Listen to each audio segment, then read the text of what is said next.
get him to think a little bit about his own education. What worked, what didn't. I mean, you were both very intelligent, well-read, creative people. So how did you become Peter Molyneux?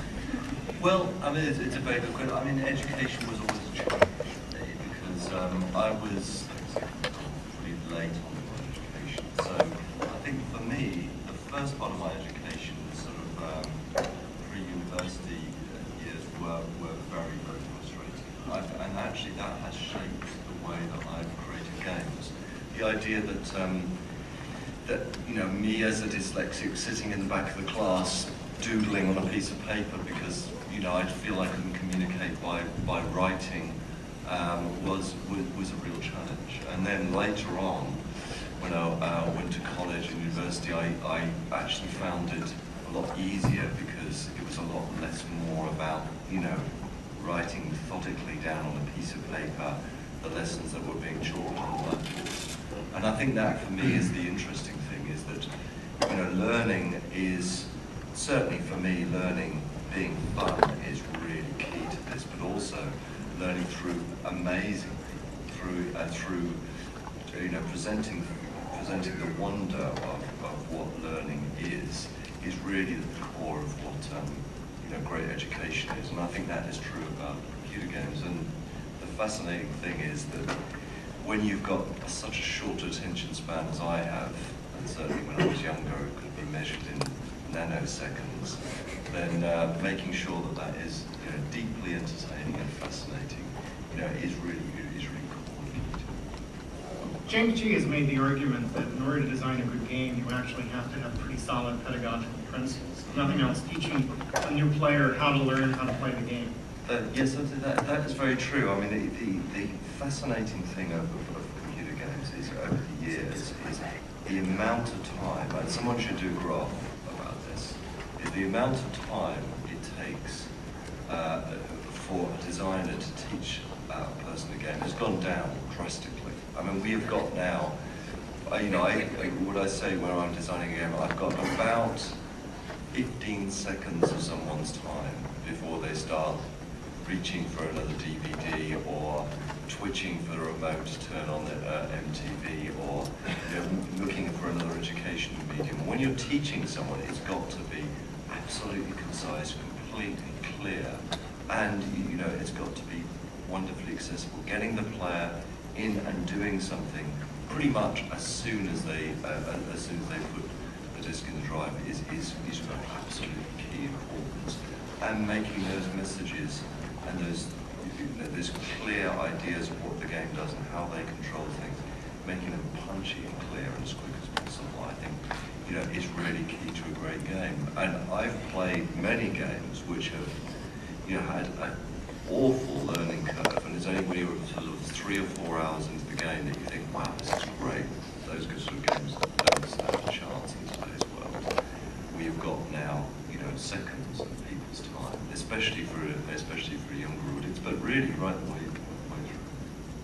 One of the things I've always respected about your work, Peter, is that while you certainly respect as an entertainment medium, you also seem to have higher aspirations for your medium. Could you say a little more about what you imagine the future of games as a medium might be?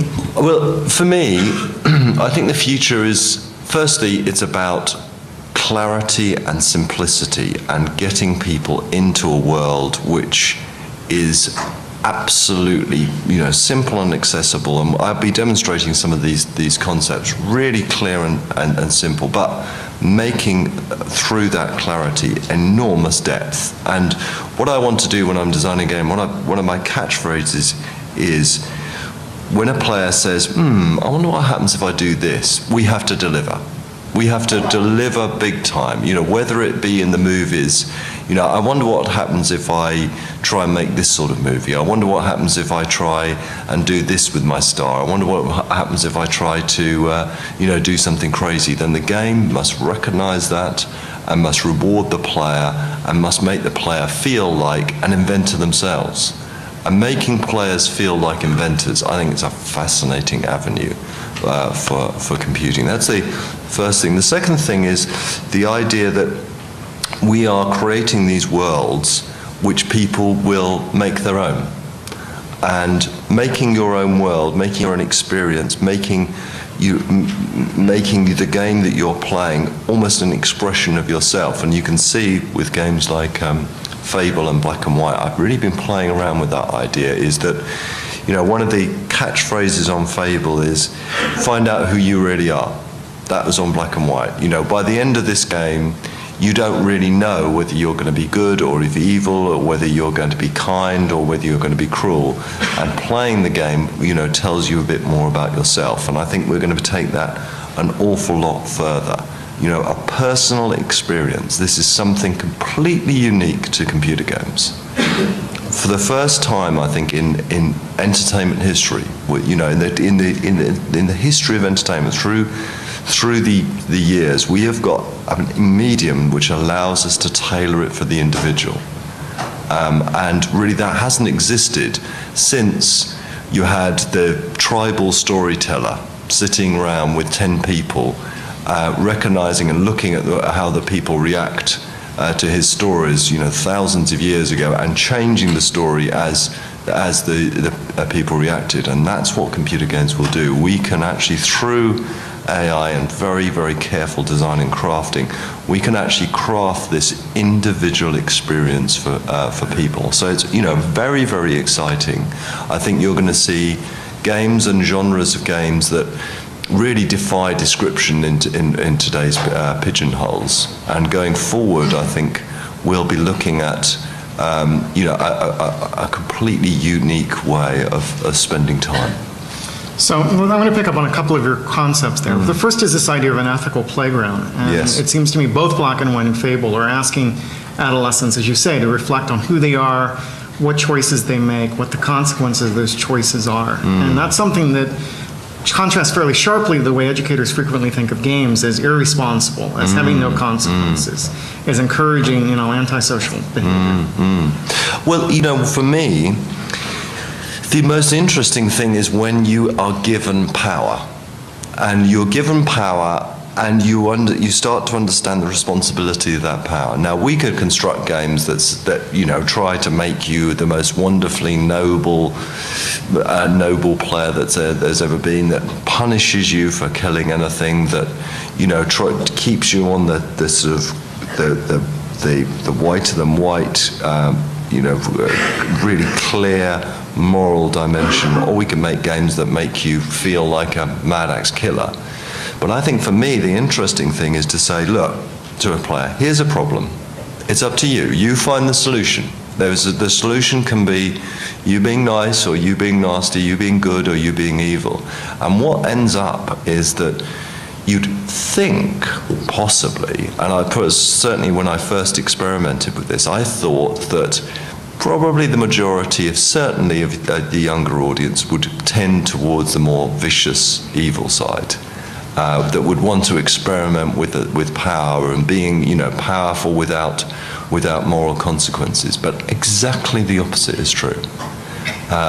Precisely the opposite is true, is that over 75% of people who played these games tried harder than you'd ever believe to be as good as they possibly could be.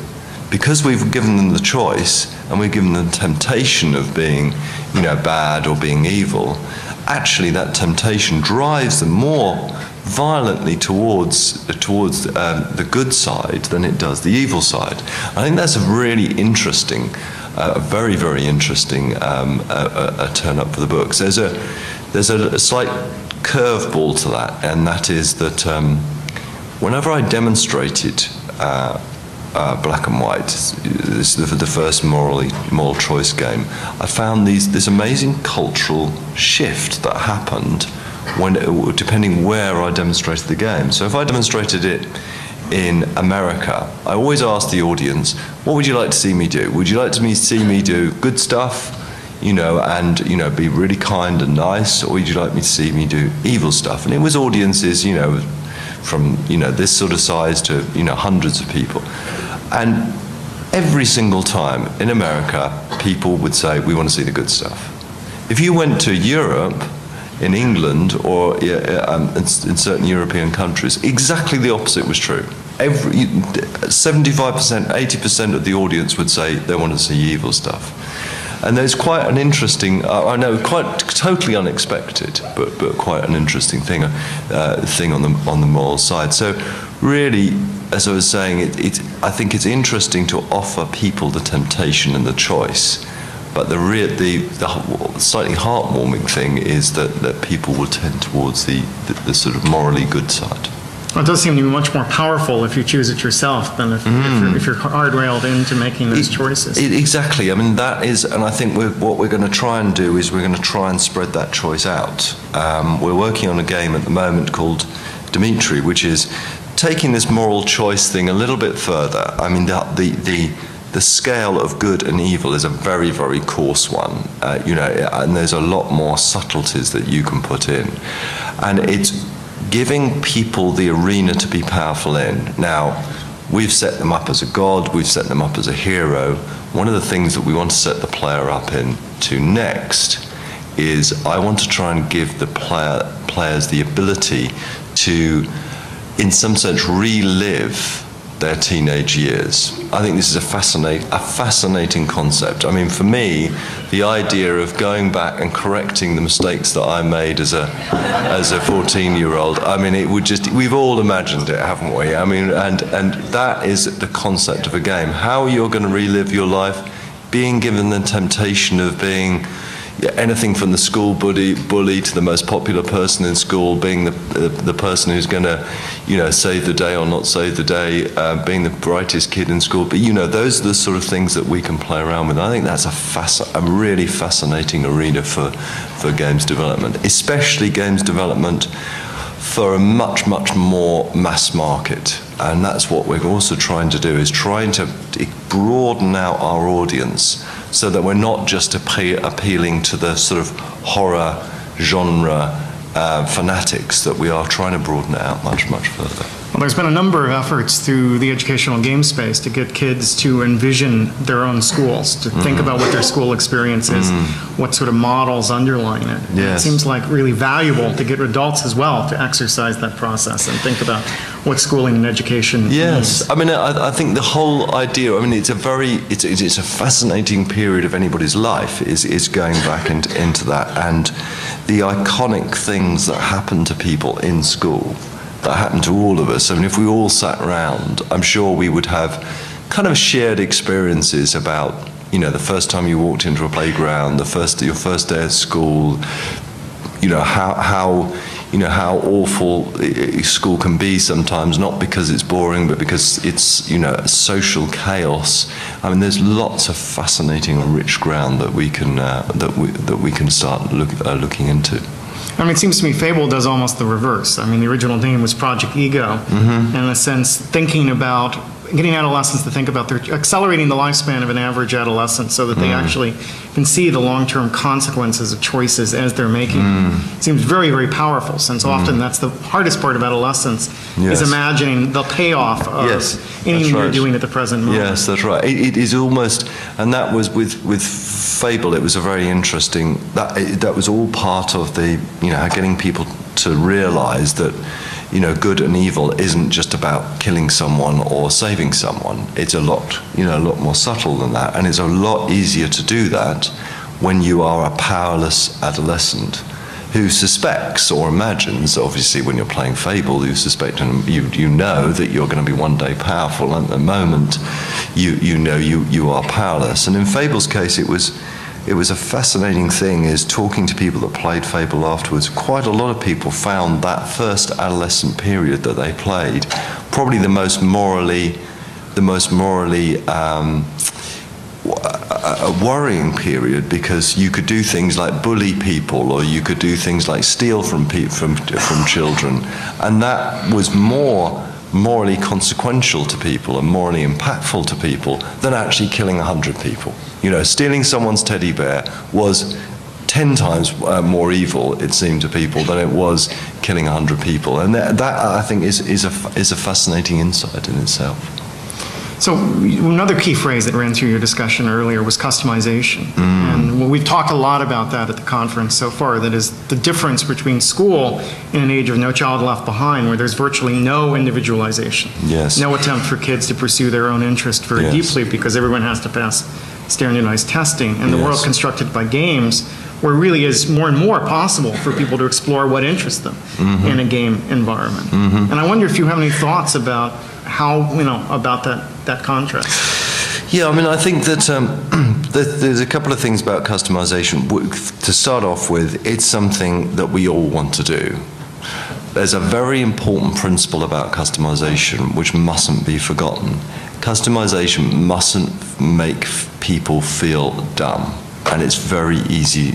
If we leave it purely in the hands of people and we don't nurture that customization process and that creative process and make people feel smart, then it can be frustrating. And what I mean by that is that up till now, in a lot of games, customization has been possible if you are a good programmer or a good artist or a good animator, or you know someone who is good, and that is the problem. It's great for people who are great at drawing and great at animating and great at programming, but rubbish for people who can't. And you don't want people to feel embarrassed and nervous about showing their customized world. So we've got to nurture the creative process. We've got to nurture that customization. We've got to make people feel smart and clever and proud of what they've done, even if they're pretty unskilled as an artist or a programmer. And that means opening up a sort of wealth of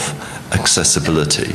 And this is something that I really want to, this is another project that I'll be showing a little bit of, is making people feel unbelievably awestruck with the creative process, making them feel like they can, even if they're completely, as I was at school, totally unable to draw or write or express themselves in any medium, making them feel like they can create something unique and they can be proud of is very important. I think for especially for younger people, customization, your world, that world being a reflection of you and how you're feeling. There's some very interesting work that we're doing on that, and how you're feeling about the world around you is again a unique thing that computer entertainment can do, and broadening out into a broader educational sphere. So one of the things that we are working on is a space which people can customize, and it's something called the room. And it's just a room, and I'm going to show you a demo, and what you can do is you can, within that space, aided by AI and a lot of technology, you can start building things and creating things and customizing your own room to make it totally and utterly unique to yourself. And our objective is to make anybody of any age, obviously there's a minimum of we reckon around about 9, but anybody of any age, to make something completely unique to themselves, something that's an expression of how they feel at the moment, and how they are going to feel, how they're feeling tomorrow and the next day changes what that space is. And what that means is, I think that people will spend an awful lot of time within that space creating what they're creating, and then I'm opening the doors of this room and saying, right, world, come and have a look at what I've done. And what they've done is cool. It's cool, exciting, unique to themselves, and allows them to show off. And, with customization, showing off and showing that you can do something that no one else in the world can do uniquely, I think it's an enormously powerful thing, incredibly powerful thing. So this ability to share your work, as you say, is absolutely essential. Through the work that we've been doing in a project called Young Artists at MIT, we've been interviewing young artists in their teens and 20s who built things using digital tools and sent them out into the world. Including people who've done movies based on The Sims so far. Yes. And many of them are getting professional opportunities. It's changing the way they think of themselves as expressive beings. They start to get fan following for the work that they produced on the internet, and they seem altogether more positive about themselves and about the world as a result of the creativity. The other striking thing is that almost every one of the artists we've met who do this so far have been to some degree dysfunctional in school. They've had difficulty at school. Many of them are homeschoolers who dropped out in order to pursue this more fully. And so again, there's a fascinating contrast, I think, between what they're experiencing in the game space and what they've experienced in the classroom in terms of rewarding that creativity and making them feel like they have a sense of authority or agency to create and share what they're making with the world. I mean, that principle that you've talked about is exactly what the whole linchpin of the movies itself. Making people enabling people to create really cool movies without having to go to university for 3 years or without having to be some, story writing genius. It is the hub of what the movies is about. And, one of the, I'll be able to show you some of these movies that, people have created. Some of those people, have spent a long time on their movies. Some of those people have spent a little time, but all of them, the quality looks great. You're going to feel proud of whatever you create. There's a very good example I'll give of this, and actually you can see this example. It was on British television. They had a television program, and there's nothing to read in about British culture. There's a television program called Job for a Slob. And what they did was they found someone who had kind of gone to university and then just dropped out completely. He had just completely given up on any thought of getting a job, of any thought of going out there and doing anything himself. And they found 3 companies for this chap to go to, and one of this as a sort of a week's work experience. And one of these companies was Lionhead.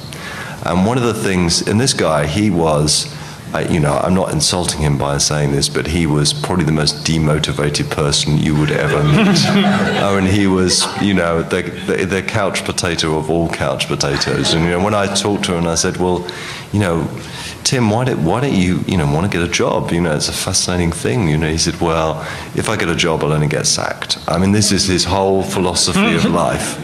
And one of the things he did in this week was to sit down with the movies and to start, using the movies. And the fascinating thing was, this guy, normally he left at 5 o'clock every day on the spot, to go back to return to his couch. But in the movies, he did his own movie, he created his own movie, he put his own voiceover on, he was there till 9 o'clock at night, and he was proud of the thing that he had created. It really gave him a sense of accomplishment and achievement. And I think, that just shows, obviously Tim isn't a perfect example of all people, but it shows you the power that people creating things that they feel is going to be unique is. It's hugely morally enriching and hugely powerful. And certainly the movies is, we've taken a lot of time to make sure that we're doing that. It would have been tempting to use the movies to appeal to a sort of movie-making audience who wanted, hugely sophisticated tools. But instead, what we've done is to err on the side of simplicity and allow people to make things and create things very, very simply. And what they create looks cool and, makes them feel proud themselves. Well, the game is coming out of the point that the British government has now mandated media literacy education through the school system. Yes. And in this country, there's an uphill battle, but certainly growing interest in getting kids to think about the role of media in their lives. I wonder how much thought you put to those dimensions of how this game might be used. I think, to be absolutely honest with you, there's very little thought that goes into when we're constructing a game that goes into how this game can be used in a classroom. I think what there is a thought is, what my thought is certainly going back to your first question, is what was my school life about? I can remember, the frustration of not being unique, of not having this feeling of creativity, and that we do look at and pay attention to, but we don't really bear in mind the classroom at all. I think we bear in mind amazing people and making them feel like they're seeing something completely unique. We definitely start thinking about, well, I want people to go and meet in the pub or meet their friends and to discuss the game and feel smarter after they've played a game. I want them to feel smarter and prouder about themselves, and I want them to be able to share and show off their achievements. Now, those achievements in some games are about, you know, the number of times they kill things or how fast they kill things, but sometimes it's their achievements about what they've created, how they've created it. The fact with the movies, and this is segueing away, a little bit away from your question, but there's a fascinating thing with the movies, which I think could be used in the classroom a lot, is that having the ability to upload your movie to a website that people will be able, other people who are looking at the movies will be able to see your work, is a fascinating opportunity in itself. You know, giving people not only the power to create something, but the opportunity to show that thing off. So I think there is, going back to the original question, I think there's an interesting connection between the classroom and computer games, especially as the educational institutions will be able to modify these worlds more and more to make them more focused on education. Certainly with the games that we're doing now, like the movies and Black and White and Dimitri, which is the game about returning to youth, we've got a lot of tools which allow people to change and modify the games and enabling classrooms to refine that vision, refine that educational experience, that entertainment experience, so that it is far more focused at education, I think is fascinating. I mean, there's, you know, the thing about computer games is, for me, the beginning, we're only just beginning to see what they're capable of. And, you know, being used in preschool, in high school, in university, in research, all of these things are starting to really become really true. And it does allow people to do things that they've never done in the classroom before. Did that answer your question? Yeah, I think it's pretty good. Yeah, Pretty good. So, I mean, one of the questions that kept cropping up last year at our conference when we talked to industry people was a sense of anxiety about being contaminated by getting too close to education. You know, whether this is an industry that does best by keeping its education at arm's length, or whether there is a value in partnering with educational institutions. And I wonder what your views on that. I think that there definitely is. I mean, I partnering, it's rather like we have talked about, I think of it in the same way we talked about Hollywood. We've talked about partnering and convergence with Hollywood for almost decades now. And the actual, you're only starting to see it come about now. Now, do I want, for example, my games to be used in the classroom? Absolutely. And in fact, Black and White was on the, it's called GCSE, curriculum for media studies, and you know, I was hugely proud of that. When if I was designing the game again, and I thought it was going to have an opportunity to be that, I would have definitely changed some things about it.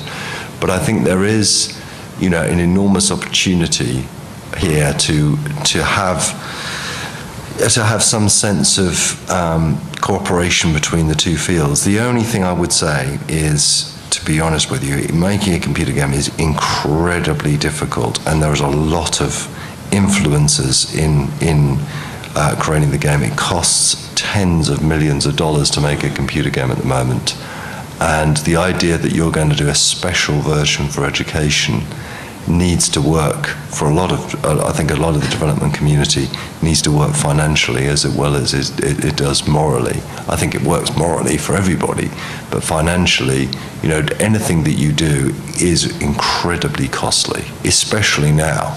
You know, we're just seeing the announcement of these new machines, the Xbox 360 and the PlayStation 3, and the amount it costs to make a game is going to escalate out of all proportion. And you are talking, you know, for a truly A-class game, you know, upwards of $20 million minimum to make those games. So, you know, the idea that you spend another month doing something specific for education is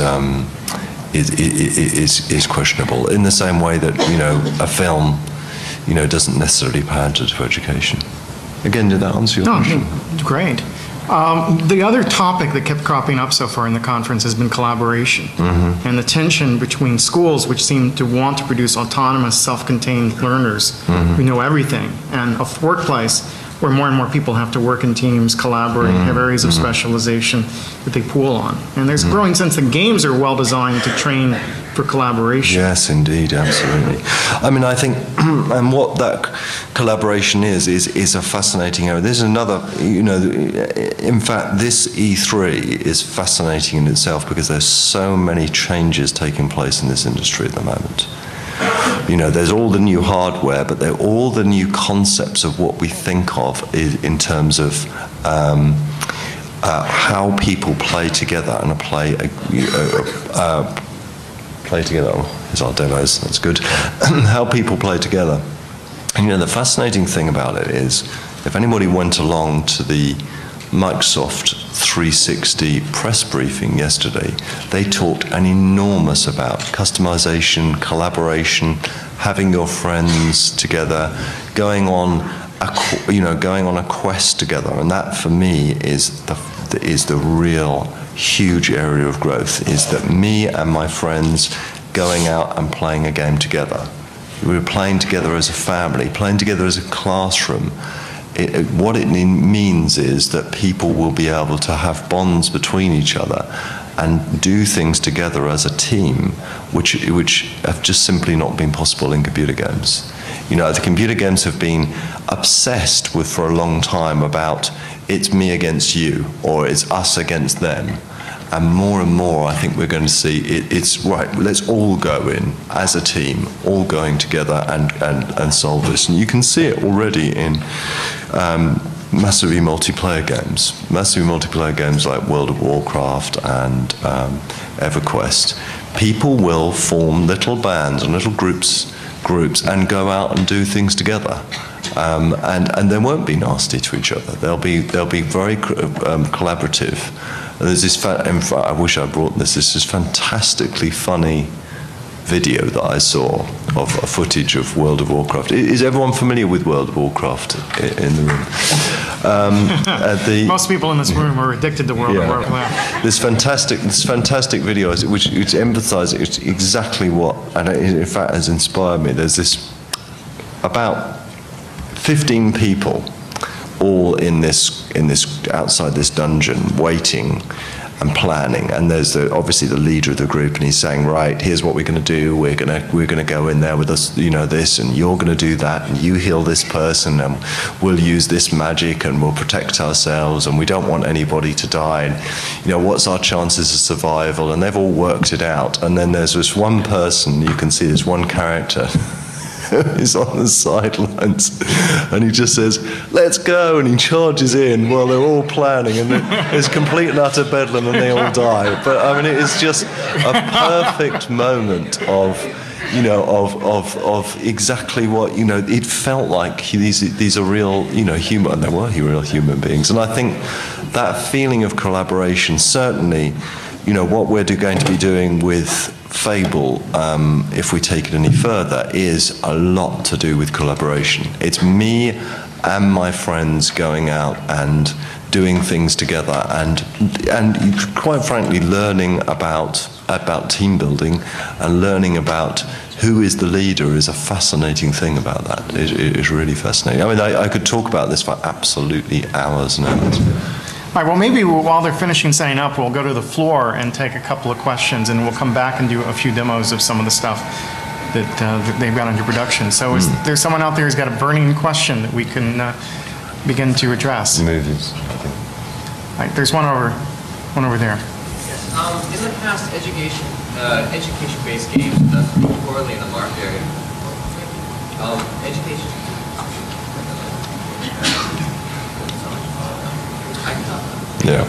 Education games in the past have done somewhat poorly in the market.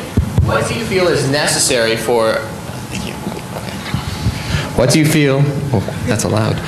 What do you feel is necessary for these games to succeed and to gather a faithful audience? Well, There's a couple of things. The first thing is, let's talk about some pretty obvious stuff. You know, if it takes $20 million to make a good game, you can't then spend $200,000 and try and make an educational game, because your audience, which is your classroom and the people who are playing games, is going to judge your £200,000 game against your 20 million game, and they're going to say that looks pretty rubbish. So I think that's one huge challenge, is how we can, how we can meet that quality threshold. The other one is that, simply put, the audience that's there at schools is just not big enough. The trouble is, one of the problems is, if you buy one copy of the game for a class of 20 people, you could be selling 20 copies of the game to each individual person.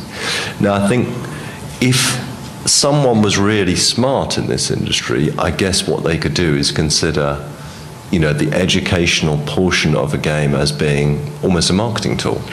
You can imagine that someone could make a version of a game compelling enough for the classroom, so that people in that classroom would then go home and say, wow, I've got to buy my copy of that game. But it is a tricky thing. I think it is down to the ability to create something which is compared, in quality terms against what you find in the high street, and that's a real challenge. I think there's light at the end of the tunnel. There is a lot of work being done at the moment on, which we talked about already, the ability for people to mod and change things in a way that produces something incredibly high quality, and rather than education trying to go out and create a product completely from scratch and probably not meet that quality threshold, using what's already there to create something new and different, I think that's the way definitely I would look at it.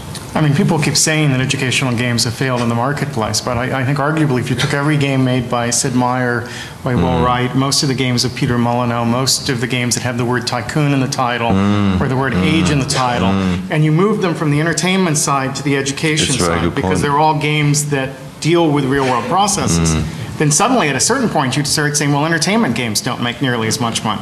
Well, because those are many of the most successful games of all times. Yeah. The problem is anytime a game has educational content and does well in the marketplace, it doesn't get labeled as an educational game. It gets labeled as something else. In order to get into the marketplace to begin with, it avoids that title. And so the only games stuck with the education title are the stinkers that the games companies wouldn't make and the schools are forcing their kids to play. But that shouldn't be the only vision of what an educational game looks like. I think that is very, very true. For me, for even some, games like Civilization, there is a huge educational content. I mean, and I know a lot more about world history than I ever did before I played a Civilization. So I think that is fascinating. What is interesting, though, is having a game that actually is used in the classroom, and it's actually used to educate people. I think having those specifics is a little bit of a challenge. There's just a comment, which is, again, sort of similar to the comment I made yesterday, which is to refute this assertion that educational games don't sell. Carmen Sandiego was on the ESA top 20 list for many months, and Reader Rabbit and games like this that are ubiquitous on the shelves of Fry's and Best Buy have been perennial bestsellers for many years. And a couple of years ago, actually, Knowledge Adventure started porting those games to obsolete consoles because they discovered a hand-me-down effect where older kids were buying the PS2 and giving the PS1 to their younger siblings. And so they started taking these best-selling educational games and porting them onto old generation consoles. So I keep hearing this said over and over again, and again, I would like to just ask people to check their statistics before you make these assertions, because empirically it's not really correct to say that educational games don't have a market. I think the interesting point about that is the way that I think about games like Carmen Sandiego. There is a lot of titles that have sold really, really well, and actually, if you do look at the numbers are they're big, and I think of them the same way as I think of a blockbuster Hollywood movie versus an animated cartoon which entertains as many people but isn't, on a huge cinema release. It is true, if you look at the numbers of people playing, the problem comes is getting the people to make the huge quality games to make a hugely educational experience as well. That is a real problem, and it is a financial one. But you're absolutely right, is that many millions of people enjoy, having, and are still enjoying today, games which are very, very pure and very, very simple. It's just getting those big blockbuster titles, at the right quality level, I think. Okay. Quick question from you, actually. Just curious. Did you see Tim, any change in the behavior of Tim from Job for a Slob after he played the movies game and decided to stay till 9? In terms of, did that motivation translate to other aspects of his life afterwards? Well, yeah, I think his whole experience at Lionhead was it was a fascinating one. I'd love to say that 1 week at Lionhead changed a couch potato into I don't know what the analogy is, but he certainly went away being more motivated. I mean, there's some very funny stories about it, which wouldn't be appropriate to go into now. He certainly, there was a spark in his eye by the end of the week. Yeah, definitely. I mean, it was absolutely. He was the perfect example of someone who had lost his confidence. And the ability to create something and do something which no one else could do around him, just started changing that. Whether that one experience that he has was enough to be a life-changing thing, we'll see as time goes on. You discussed the consensus among educators and the industry for morality that we need to start developing educational versions of games. Now, you also said that the development process costs so much money that there's an issue of quality. But I'm curious, a lot of educators and educational institutions don't have the infrastructure for games like Civilization. Their computers don't have enough RAM or the right video card. How do you think the industry can deal with some of those barriers and take them into consideration, or educational institutions can, when we're developing these kind of games? Well, I mean, that is one of the big problems that we got with the PC as a whole, is that PCs in classrooms definitely are always outdated. I mean, it's a disaster. The lifeblood of the PC market is almost a dependency that people are going to refresh their PCs every year. That doesn't happen in the classroom. That is one of the challenges. I think as we move towards entertainment being more and more focused on consoles, and we're beginning to see already a sort of a slightly decline in the PC, in PC entertainment. I think you might end up seeing consoles, especially now that consoles are going to be online enabled. You're going to be able to do a lot more with your console than you've ever done before. I think you're going to start to see those in some schools now, and that then takes that problem completely away, because it's a complete level playing field. We all have got the same machine, we've all got the same spec machine. So I think that's one answer for it. The other answer on the horizon is that I know that Microsoft are working on a new version of Windows, which is going to require the refreshing of all the PCs, out there probably, and that's going to be, I mean, I don't know anything, but if I was a betting man, that's probably going to be the case, and that is going to again mean that everyone's brought up to the same level. But it's a huge problem, One of the problems that we've got developing PC games is that you have this instinctive urge to use all the, we talk about temptation. As a developer, the temptation to use every ounce of power that the most powerful PC can possibly, that you can buy, is almost irresistible. Especially as your developer next door is going to certainly use it. So we're always pushing the ceiling of that up, and we're shifting up what we call the minimum spec up, which is another disaster for education. All right, over here. On this theme of what is an educational game, because I'm very confused about it. And it seems to me that it's not really very helpful to think in terms of educational games or even educational content. And games designers can't always anticipate how their games might be used. Absolutely. And a good analogy is if you look at films, I was thinking of Baz Luhrmann's Romeo and Juliet, and how that was not developed as an educational resource, and yet is widely used by English teachers to teach the play, although it was clearly produced as a sort of an entertainment product. And in the same way, I've seen a primary school teacher in Somerset using Mr. Riven to teach creative writing skills. Really? Obviously Civilization is used to teach history, and I imagine Black and White could be used to form the platform for a discussion about ethical issues. So, given, it seems to me, when it becomes educational, it depends on how the teacher structures activities around it. So, yeah, I was interested to know your thoughts on that. I think you're right. I mean, you know, I was absolutely astounded to find that Black and White was being used in some classrooms, in quite a lot of classrooms, to teach moral choices and to show children especially the consequences of their actions. I mean, as a designer, you just don't anticipate these things. I mean, this is purely the realms of total surprise.